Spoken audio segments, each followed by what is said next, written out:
Okay, so good afternoon again. I'm Stephanie Priou from EWFA, European Window Film Association. Thanks for joining this very first Energy Efficiency of Window Films webinar.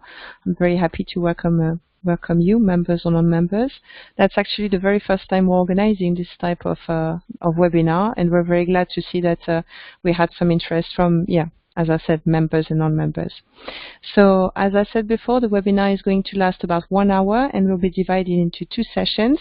First session will be presentation for about half an hour by myself on the topic of energy efficiency for window films. And participants will be muted. So normally, if you have any problems, or you can still write to me through the chat. And you can click on the little bubble. And on the second part of after the presentation, you will have 20-30 minutes of Q&A session. So we'll keep on track with the 1 hour schedule normally, even if we're starting 5 minutes late. During this second part of Q&A session, then you will be able to see, to discuss about the presentation you've just heard, and discuss between yourselves as well. Well, so that's it. I mentioned before, but just in case, note that if you write through the live chat, so the little bubble, as I said, everyone normally should be able to see the questions you're writing. So be very careful. Okay, so let's give a start. So that's the first slide of my presentation. Let's go to the second one. Okay, yeah. So what I've planned for today is actually an introduction in 5 parts, introduction to energy efficiency of window films in 5 parts. Very quickly, I'm going to go through part 1 through 2 and 3, which will be introduction to EWFA, introduction to window films, and benefits of window films. I'm quite sure that all of you know what are window films, obviously, because we work in our industry. However, what I've been trying to do here is just to explain a little bit how you can give arguments or show the real benefits of window films. So that's also one part, showing the energy efficiency is going to be the second part, but showing the benefits and speaking to people who sometimes don't know about window films is also a big part of the job, I guess. So let's go directly to part 1. Let's go very quickly. I guess you know already EWFA, European Window Film Association. So we represent the interest of the window film industry. I see people are arriving, so that's good. I hope you can hear me. The purpose of the EWFA is supporting our members' business efforts and voice their concerns. So actually our work is a mix of knowledge, awareness, trying to make alliances with peer organizations, etc., and also giving all the knowledge that we have to our members, same as we do now.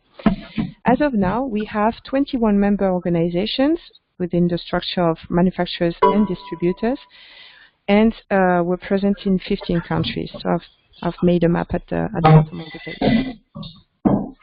And I'm going to mute all participants as of now.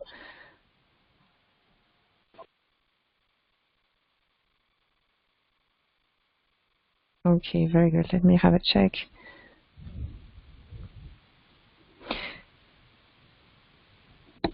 Okay.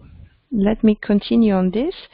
So the EWFA is also a chapter of the IWFA, the International Window Film Association, which is based in the United States. A chapter means that the IWFA is actually our mother organization.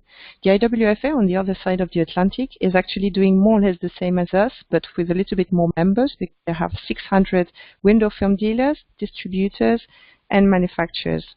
So that's actually how they are structured, and they do the same in terms of education, research, advocacy, consumer awareness, and building alliances with trade associations.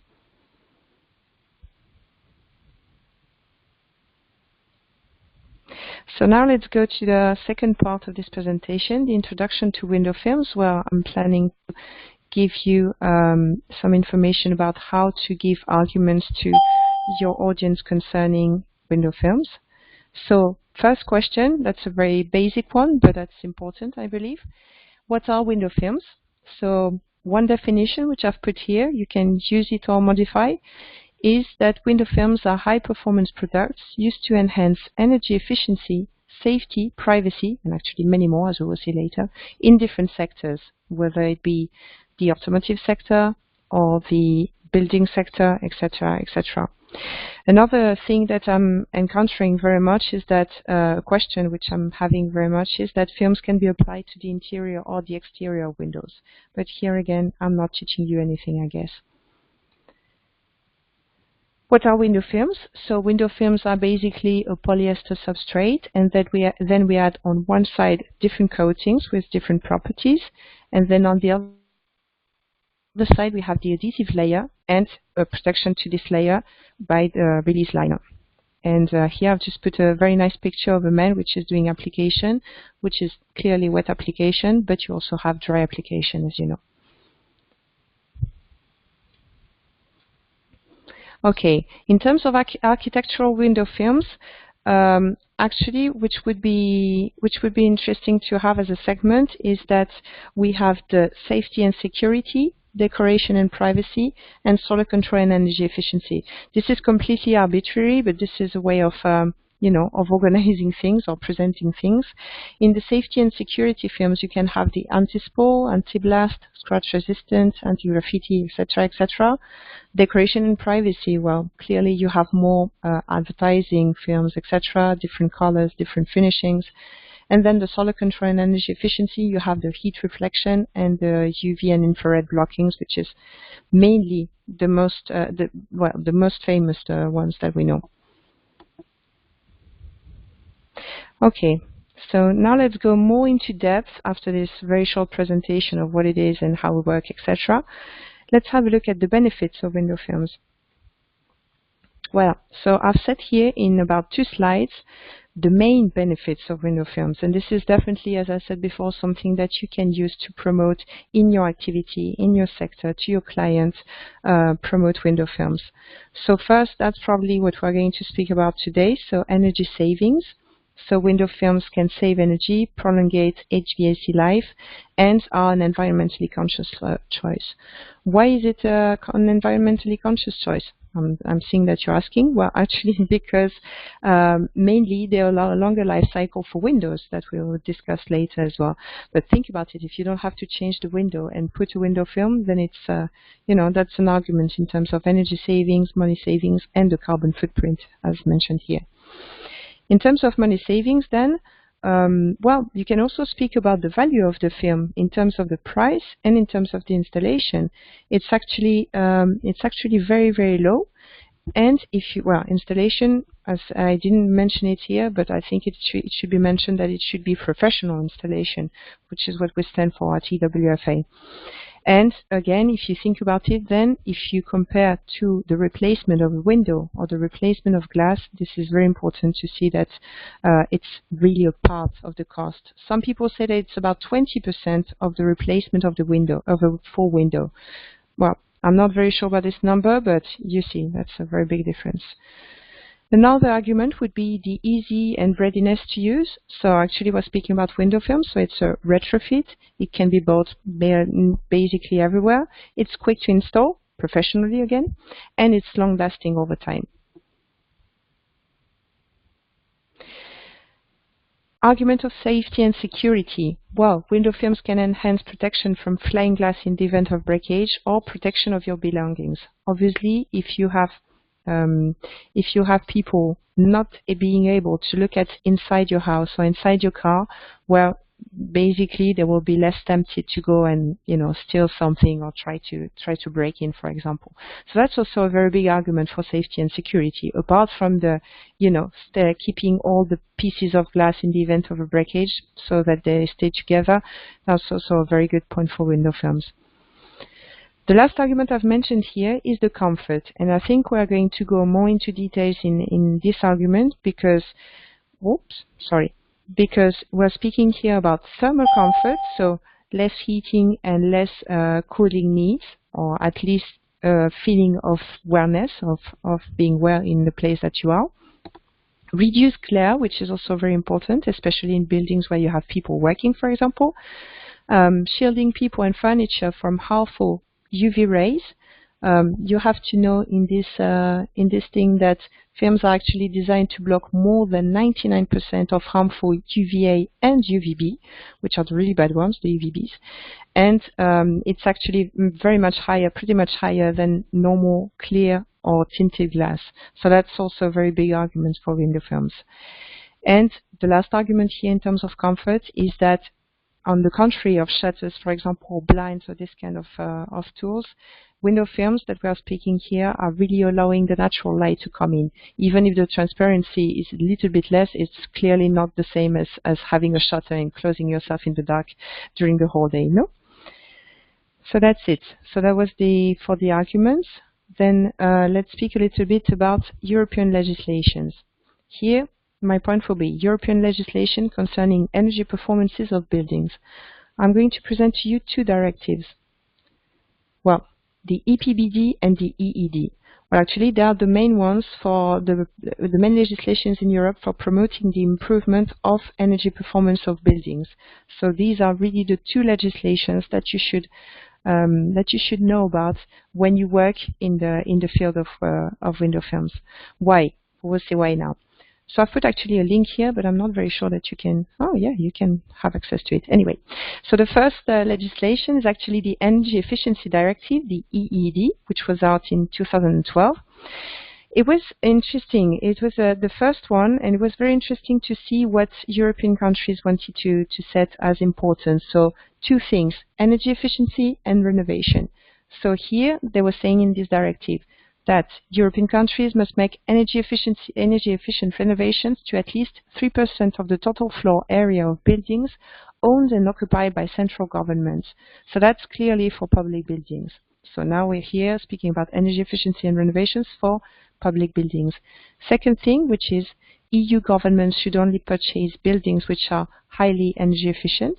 So that's the same. We're speaking also about energy efficiency here.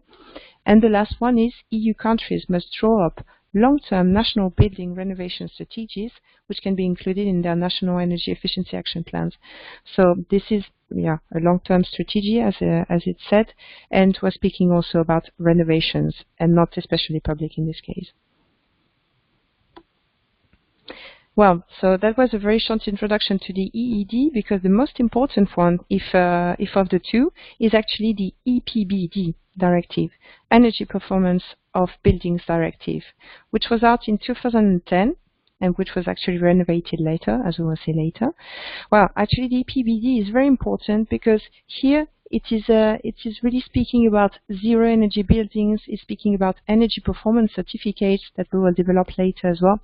It's really the one legislation which sets all the goals and all the objectives and how to do it in terms of energy efficiency and renovation of buildings in Europe, in the member states. So, well, all new buildings must be nearly zero energy buildings by 31st December 2020 and public buildings by 31st December 2018. So this is due to EED, the other directive which was before, which was already working, as we said before, on public buildings. So actually, if you see, like the threat is arriving, it's not very far away. We're already in 2018.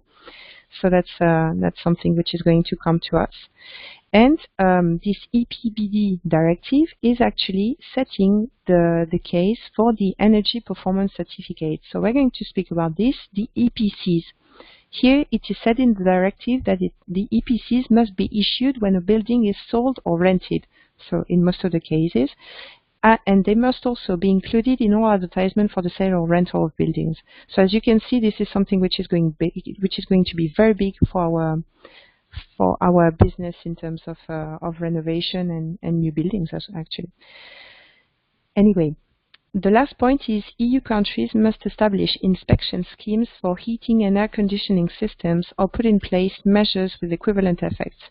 So actually that's part of the EPC, as we will see again.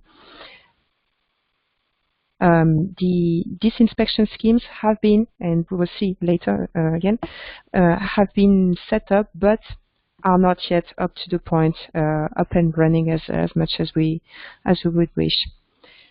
So that's for the EPBD. The two last points of this directive is that European countries must set cost-optimal minimum energy performance requirements for new buildings, for the major renovation of existing buildings, and for the replacement or retrofit of building elements.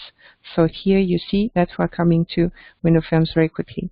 And especially it is mentioned in the directive, heating and cooling systems, roofs, walls, and so on. Last but not least, European countries must draw up lists of national financial measures to improve the energy efficiency of buildings. So that's, well, as you can see in the slide before, you have the EPCs and the inspection schemes in order to check and see what's happening. And then on the other side, you have the financial tools, financial toolbox in order to see how we're going to improve energy efficiency, what is going to bring to as money, but also maybe what we can put in these renovations. So let's speak about EPCs now that we're here. So EPCs were introduced in the EPBD, as we have just seen, in 2002 and updated in 2012. I said that the EPBD was dated 2012. Actually, it dates back to 2002. It was just updated in 2012. Up to date, we have the 28 member states which have formally implemented the EPBD requirements in their national legislations. So it means that we have now EPCs that most probably you have seen in many different items in your houses, and it is an instrument to enhance the energy performance of buildings. Well, to enhance, I'm not very sure, but just to give an indication at least. And this EPC, and it's very important, is needed for each building unit. So it's not, it has to take a building unit by separated. So if you have like a full house of four different flats, then for each flat you will need an EPC. So as an illustration to the right, you can see something which is done in terms of EPC in Spain. So if you see, for example, here you have, well, not everyone speaks Spanish, but anyway, you have here energy consumption here in this column where it's written 95, and then the column to the right is emissions in terms of CO2. And then you can see what are the benefits, or what are the possibilities of this building in terms of energy and emissions. But we will see more examples later. Up. Calculation of EPCs. You're going to tell me, okay, now I understand that EPCs, it's compulsory, it's for all buildings, it's for the items in the buildings. We're going to calculate what is the energy efficiency. We're going to see CO2 emissions. How do we calculate? Well, that's actually a bit complicated because as of now, it's based on very different things such as the energy used per square meter, the energy efficiency based on fuel cost, and also they make an environmental impact based on carbon dioxide emissions, as we saw the CO2 on the column before. So actually it also depends on the countries. Countries have different ways of assessing this EPC and making this certificates. So as I wrote, checked items depend on the country. So sometimes they check the size of the living space, the date and the type of construction for the building unit. For example, if the building unit is made of wood, if it's more than 100 years old, then they're going to have metrics to input in the EPC, etc. They're going to check the installation, lighting, heating systems and controls, which is, as I said before, one of the most important points, which is mentioned actually in the directive that it's an important point. Windows, which is also mentioned as important. Walls, also mentioned as important. Roofs and floors. Okay. Well, in this one you can see to the right another energy performance certificate, which is actually coming from, I think it's from either the Netherlands, I think it's Belgium, most probably. Anyway, you can see that it's quite different from the one that we saw before. We'll come back to this. So in this process of calculating the EPCs, actually, how do we do? Well, we have seen that we take the size of the flat, well, the size of the building, etc., the walls, the floors, the materials, but it's not very harmonized as of now. As for the process, it's actually the same. It's not harmonized in full yet.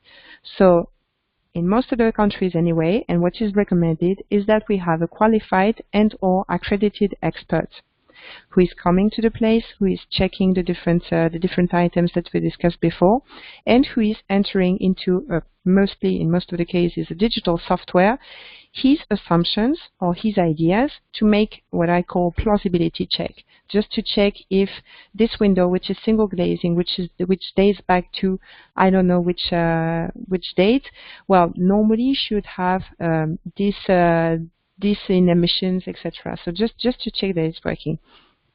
Then some software in some countries also allow EPC registration. So you can register your EPC if you're an EPC, if you're an expert making EPCs, and then you can share it with different architects and building people, renovations, etc.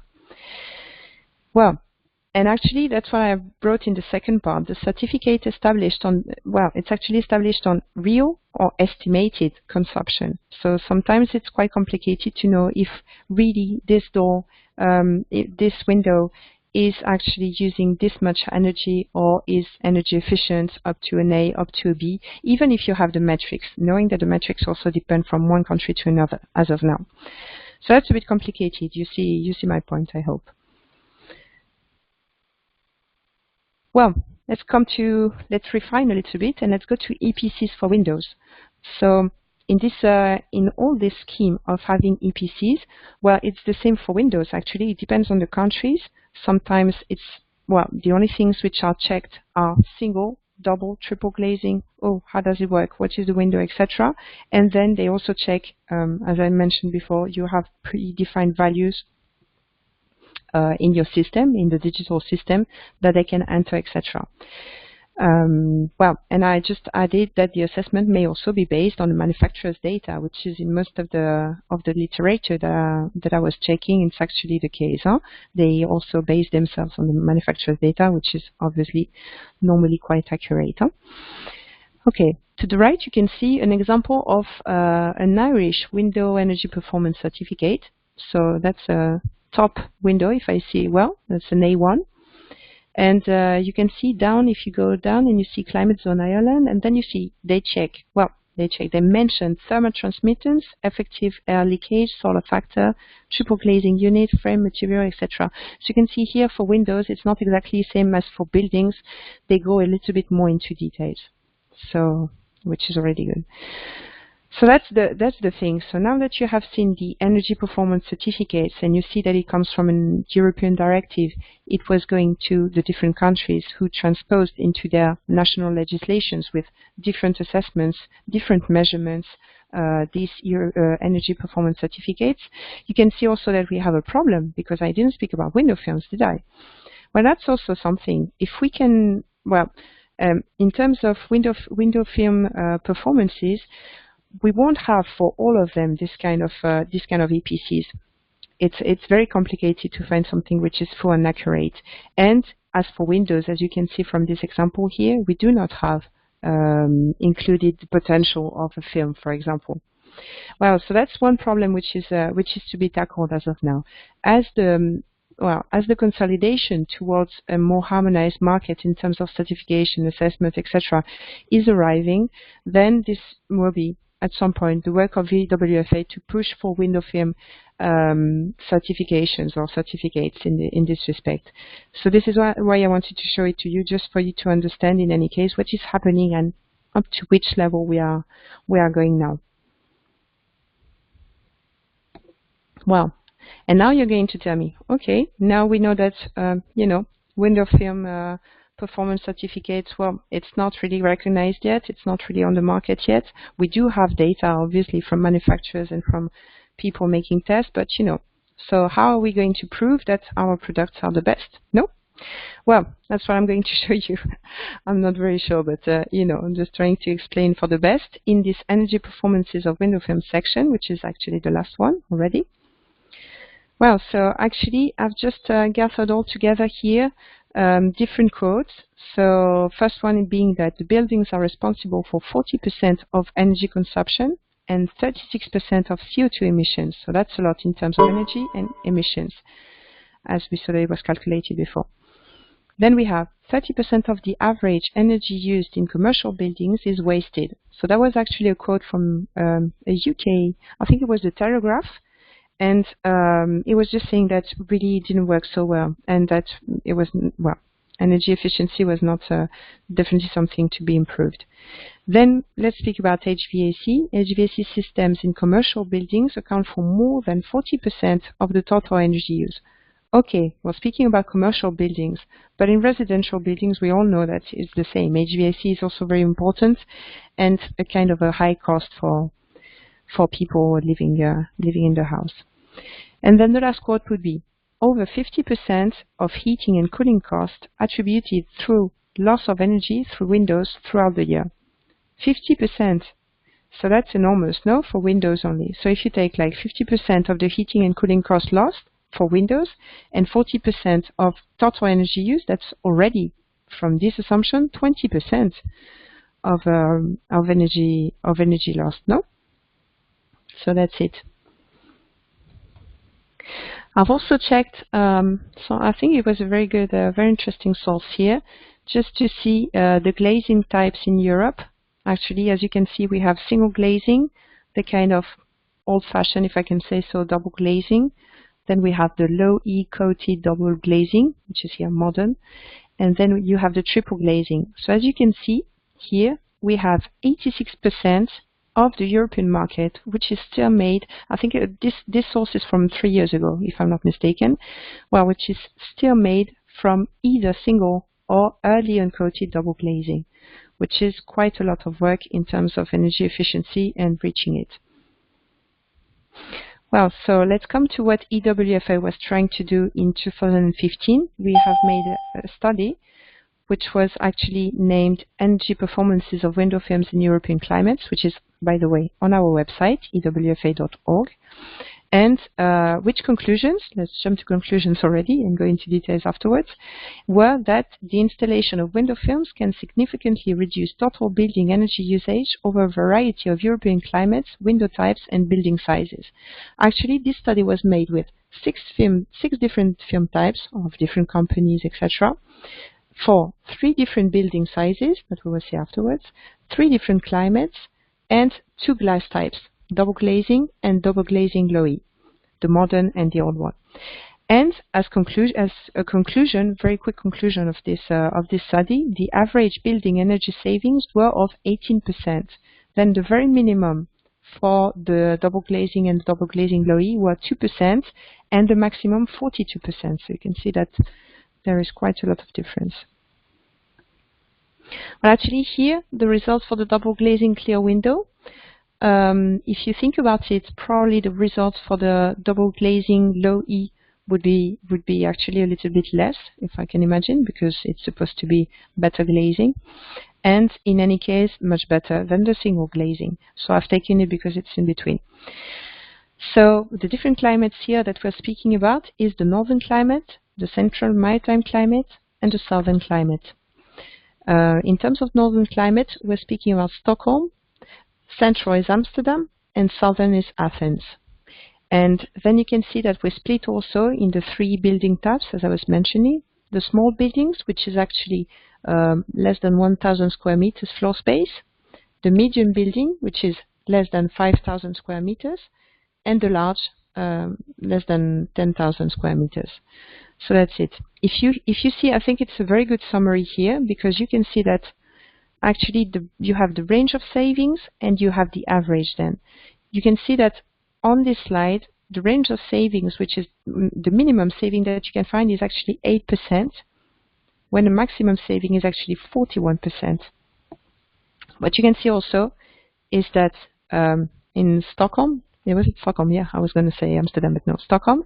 You have less savings than in southern climate, same as in Athens. This is basically due to the fact that, as you know, window films can help very much in the cooling, but help a little bit less in the heating. So that's a complicated process, but eventually, altogether, in any case, with the heating and cooling taken into account, even in the northern climate in Stockholm, you have this kind of savings. So just here, just to give you, well, that's a bad screen, but anyway, the quality is not good. Anyway, sorry. I just wanted to show you 2 case studies that we also have on our website, which show the energy savings, but not only the different savings or different help that can bring window films. Actually, if you think about it, so here we had kind of shopping mall, which was enormous and which was attracting a lot of visitors, etc. And they had a problem of temperature, so they actually put window film solutions, as they say, and they put it on the entire roof. So actually, as a result, we can see that we had flame reduced roof temperature by about 20 degrees Celsius. Well, roof temperature, sorry, but that's already good saving. And if you want to speak numbers, cooling costs were cut by over 11%, contributing to the estimated annual energy saving of over 20,000 euros. So that's a case study that you can also show around and discuss, because this is most of the clients for window films are very happy about the results, either in commercial or residential. But I think that's a very good example, which is showing that here you have energy efficiency brought by window films for the temperature, which is not exactly economical, but also for the economical side, the 20,000 euros. Okay, that's the second case study. And actually this is from Belgium. So the problem here is that we had a headquarter full of employees. Thomas Cook was the company. And actually they had many problems of temperature and glare. And so they actually decided to also put some window films. And then let's speak about energy efficiency. Well, they ensured that they had the window film ensuring high heat rejection of up to 61%, blocking up to 62% of solar glare. And actually, what here is important is not only that most probably they've lowered the temperature, as they are saying somewhere in this case study, but the most important is that people also was feeling better in this space. They had no glare, they were not sick, they were not very hot or warm working. And I think this is also something which should be taken into account, the thermal comfort, as I mentioned before.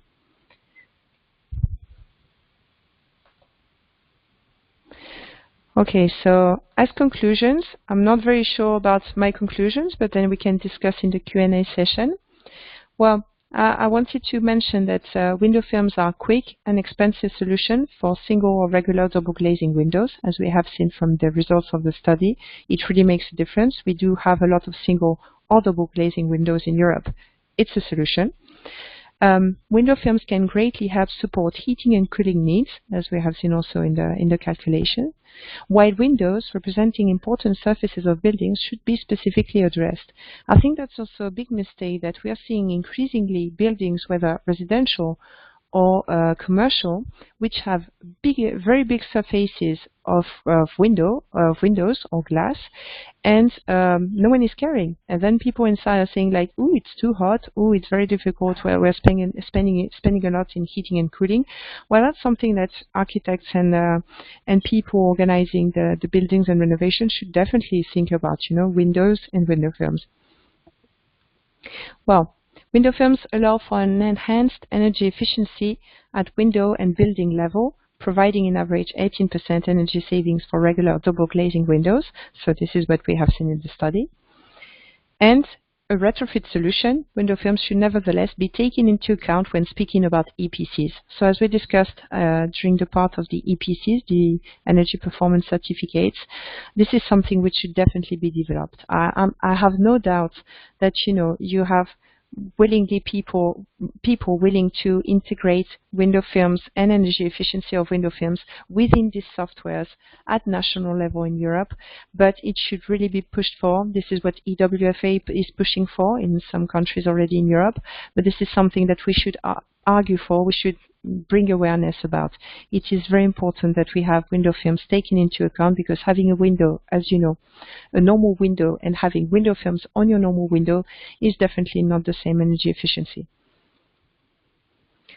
Well, and I guess that's it for now. So that's the end of the first part. Just as a reminder, the webinar's objectives were 3. First, to articulate arguments over energy efficiency provided by window films. I think I've brought you a few arguments. Know about the calculations and the legislations concerning energy efficiency in buildings. And be aware of upcoming energy efficiency challenges within the building sector. Well, this is my hope that you will have liked this webinar and that we will have a very productive discussion now. And yeah, thank you for listening. Okay. And now, probably we should go directly to the Q&A session. So I'm going to unmute you all. Can I do so? Up. And so you have two possibilities. So, well, be careful if you are doing things. Just mute yourself, just in order not to have too much noise.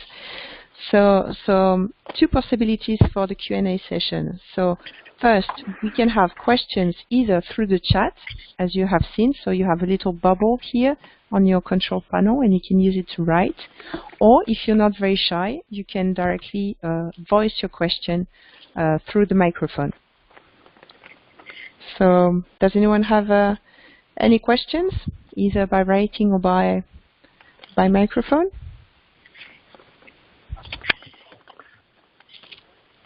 Oh, well, I see you're very quiet.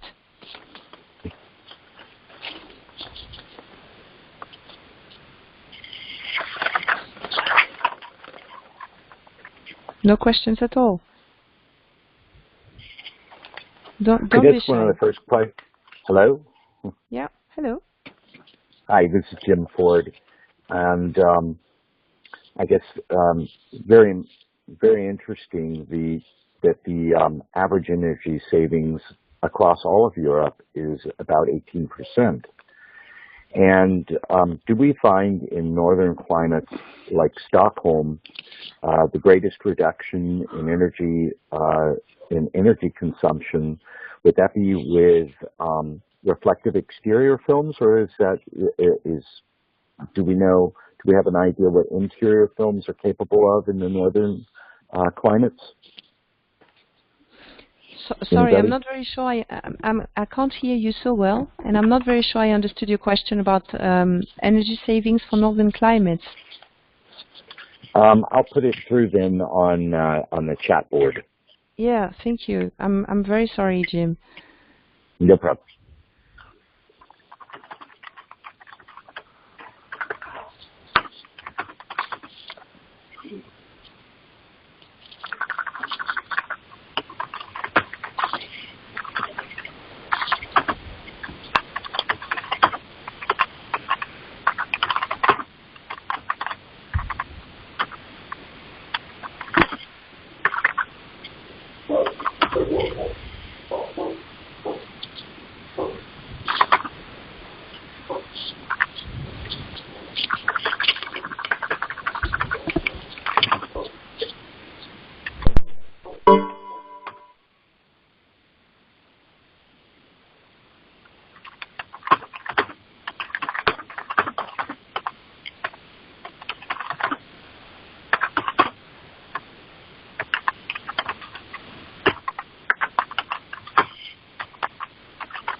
What types of films in the northern climate zones exhibited the best savings?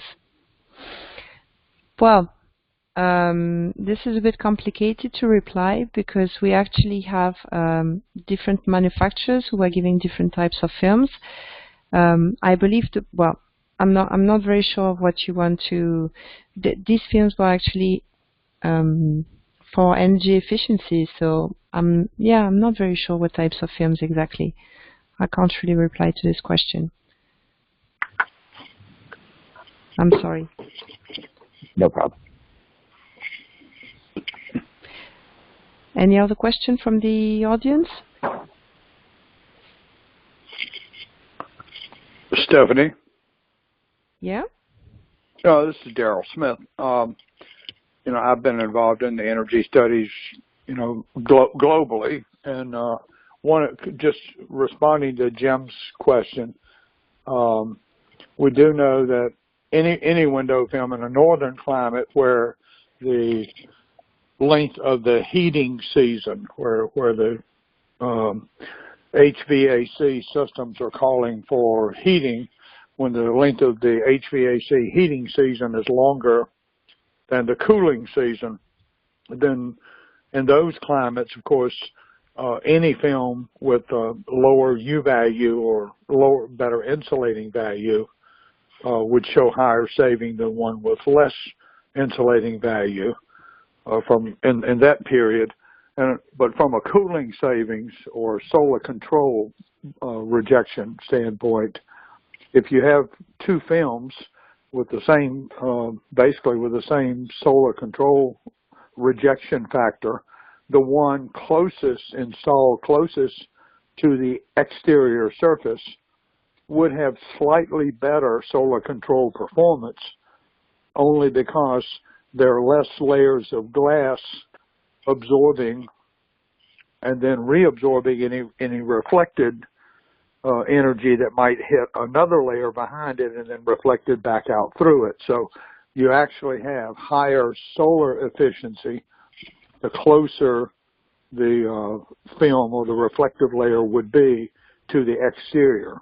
And therefore you get slightly higher performance from a solar rejection standpoint by having the film mounted closer to the exterior.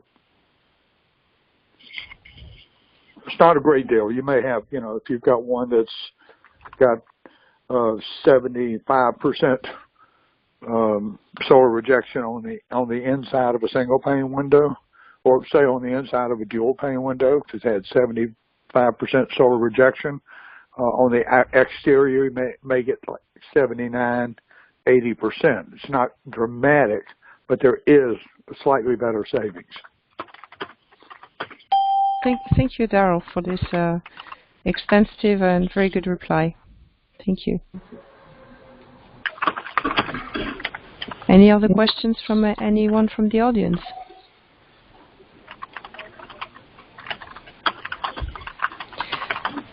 Well, I guess, I'm not even sure about the time. I think it's, I think it would be time if there are no questions, and I shall just close this session. And, okay, are you sure no questions? Okay, then let me close this session, this webinar. And thank you so much for your participation, for the questions and for the answers of the questions. And let me just advertise you that we are planning to hold another webinar on another topic on Tuesday, 22nd of May at 3 p.m. This is the next event for EWFA, and we will also have EWFA members and non-members. Note that as of now we're having non-members, but in the future we're not sure it's going to be open to them. So take advantage of this next webinar on the 22nd of May. And that's it. Well, you will get more information over email. Just to let you know that you will have you will be able to have all the information, the presentation, and the different studies. I will send you in the email in the days to come. So thanks again for your participation, and keep up the good work. Thank you. Bye bye. Bye bye.